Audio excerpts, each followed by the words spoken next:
প্রিয় বন্ধুরা, আসসালামু আলাইকুম। আগামী 2026 সালের বিশ্ব ইজতেমার আয়োজনের প্রস্তুতি কাজ চলিতেছে। স্বেচ্ছায় অংশগ্রহণ করেছেন হাজারো মানুষ। আমির সাহেবের নির্দেশনায় এখানে কাজ করিতেছেন মাওনা শ্রীপুরের একটি গ্রুপ।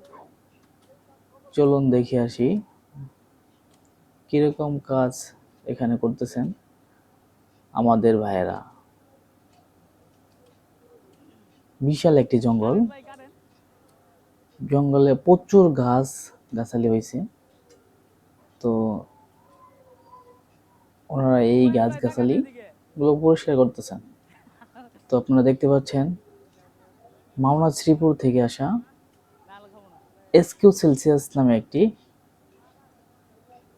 পোশাক শিল্প কারখানার শ্রমিক ভাইয়েরা আমার। এছাড়া অংশগ্রহণ করেছেন বিভিন্ন জায়গার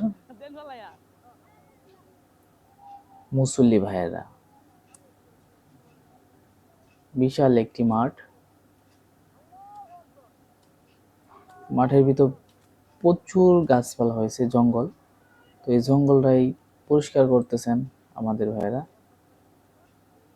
তো আপনাদেরকে সেইটাই দেখানোর চেষ্টা করতেছি আমি।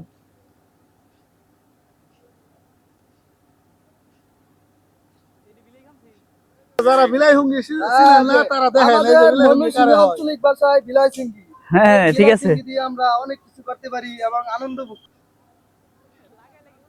তো বন্ধুরা, আপনারা সবাই ওনাদের জন্য দোয়া করবেন। ওনারা যেন প্রতি বছরে এইবার নিয়েও প্রতি বছরে যেন ওনারা আসতে পারে, ইজতেমার কাজে শ্রম দিতে পারেন। সবাই দোয়া করবেন, আপনারাও আসার চেষ্টা করবেন। ধন্যবাদ। ভিডিওটি ভালো লাগলে চ্যানেলটি সাবস্ক্রাইব করবেন। ভুল ত্রুটি হয়ে গেলে